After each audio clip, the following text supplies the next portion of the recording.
ChatGPT ကိုကျွန်တော်တို့ဖုန်းလေးနဲ့အသုံးပြုမှာဖြစ်ပါတယ် browser တွေ Chrome browser တွေကိုဝင်လိုက်ပါခင်ဗျာဒီနေရာလေးမှာကျွန်တော်တို့က www.openai.com လို့ကျွန်တော်တို့ရိုက်ပြီးရှာလိုက်ပါခင်ဗျာအလွယ်ကူဆုံးနည်းနဲ့ ChatGPT ကိုအသုံးပြုခြင်းဖြစ်ပါတယ်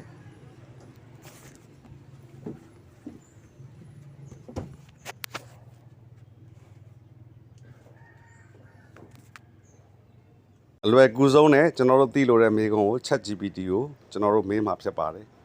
အလွန်လွယ်ကူတဲ့နည်းစနစ်ဖြစ်ပါတယ်ခင်ဗျာဟောဒီ try ChatGPT ဆိုတဲ့နေရာလေးကိုတစ်ချက်ဝင်ကြည့်လိုက်ပါခင်ဗျာဒါဆိုရင်ဒီပုံစံမျိုးကြာလာမှာဖြစ်ပါတယ်အဲ့တော့ကျွန်တော် sign up လုပ်ပြီးတဲ့အတွက်ကြောင့်ဒီပုံစံမျိုးကြာတာဖြစ်ပါတယ်မိတ်ဆွေတို့အနေနဲ့ ChatGPT ကိုဝင်လိုက်တဲ့အချိန်မှာကျွန်တော်တို့ဒီ sign up မလုပ်ရသေးဘူးဆိုရင်မိတ်ဆွေတို့ရဲ့ Gmail account နဲ့ဝင်လို့ရပါတယ်ဒီ border ကမြင်းသုံးချောင်းနေရာမှာတော့ကျွန်တော်အရင်တော့ကမေးထားတဲ့ chat history တွေဒီနေရာမှာရှိပါတယ်ခင်ဗျာမေးခွန်းဟောင်းနေလည်းရှိပါတယ်ခင်ဗျာ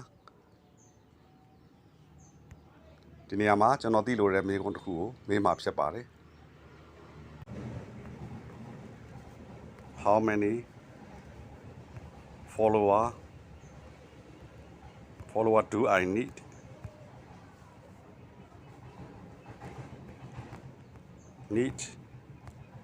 to become influencer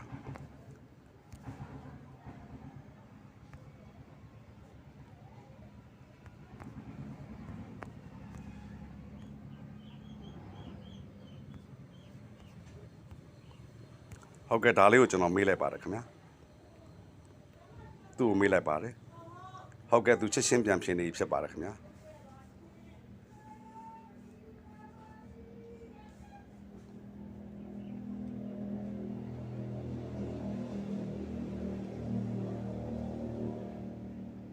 ဟုတ်ကဲ့သူ့နံပါတ်ဖြေထားတာအဖြေ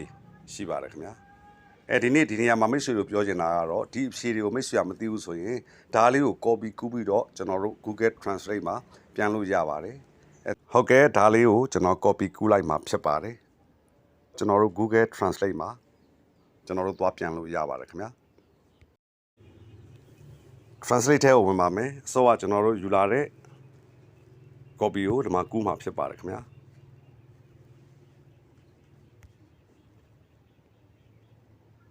ပြီးရင်ကျွန်တော်တို့ဒါကို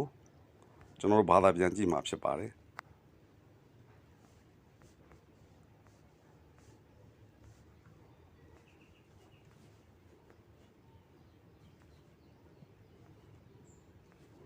ဟုတ်ကဲ့ဒါအလွယ်ကူဆုံးကျွန်တော်မိတ်ဆွေတို့ဒါ ChatGPT ကိုမေးပြီးတော့သူရှိရအဖြေကိုကျွန်တော်တို့မြန်မာပြန်တဲ့နည်းစနစ်ကလေးကိုကျွန်တော်မျှဝေလိုက်ရဖြစ်ပါတယ်မေးတဲ့မေးခွန်းကိုလည်းကျွန်တော်တို့ Google Keyboard ကိုသုံးပြီးတော့ဗမာလိုမေးပြီးတော့အင်္ဂလိပ်လိုပြောင်းလို့ရပါတယ်ခင်ဗျာနမူနာလုပ်ပြမှာဖြစ်ပါတယ်ဟောဒီ ChatGPT ကိုမေးတဲ့ chatbot လေးကိုကျွန်တော်တို့နှိပ်လိုက်ပါပြီးရင်ကျွန်တော်တို့ဒီမှာကျွန်တော်တို့ဗမာလိုမေးပါမယ်သူ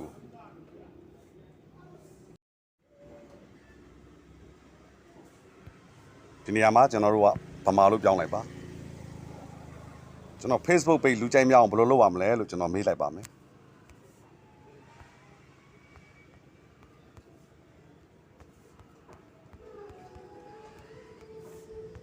လူကြိုက်များအောင်ဘယ်လိုလုပ်ရမလဲ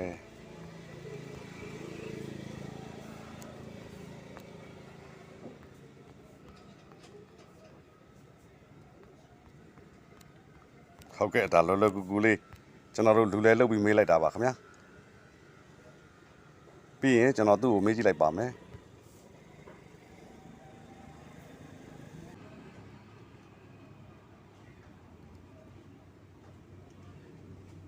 ဒါဆိုရင်သူဖြေနေပြီဖြစ်ပါတယ်ခင်ဗျာ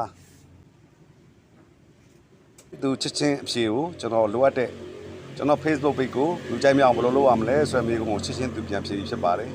ဟုတ်ကဲ့ဒါကိုမိတ်ဆွေကမဖတ်တတ်ဘူးဆိုရင်လည်းလွယ်ပါတယ်သူ့ကို copy ကူးရမှာဖြစ်ပါတယ်ခင်ဗျာဟုတ်ကဲ့ဒါကို copy ကူးပြီးရင်ကျွန်တော်တို့က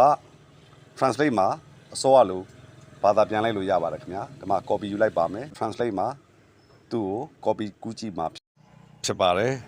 Google Translate ထဲကိုဝင်ပြီးတော့ကျွန်တော် copy ယူလာတဲ့ဟာကိုကျွန်တော် paste ချလိုက်ပါတယ်ခင်ဗျာပြီးရင်ကျွန်တော်ဒါကိုမြန်မာလိုဘာသာပြန်ကြည့်မှာဖြစ်ပါတယ်ဟုတ်ကဲ့ဒီမှာဘာသာပြန်တဲ့အရာထွက်လာပြီဖြစ်ပါတယ်ဒီမှာမိတ်ဆွေဖတ်ကြည့်ပါခင်ဗျာဟုတ်ကဲ့ခင်ဗျာဒီကနေ့ဖို့ ChatGPT မှာကျွန်တော်တို့မြန်မာလိုမေးပြီးတော့ရလာတဲ့အဖြေကိုမြန်မာလိုပြန်ပြီးကြည့်တဲ့နေ့စနစ်လေးကိုမျှဝေလိုက်ရပါတယ်ခင်ဗျာဒီဗီဒီယိုလေးကမိတ်ဆွေတို့တဲ့အထောက်အကူတစ်ခုဖြစ်မယ်လို့လဲကျွန်တော်မျှော်လင့်ပါတယ်ဗီဒီယိုကိုအဆုံးထိဝင်ရောက်ကြည့်ရှုတဲ့အတွက်ကြောင့်ထူးပဲကျေးဇူးတင်ပါတယ်ခင်ဗျာအားလုံးပဲရှင်လန်းချမ်းမြေ့ကြပါစေ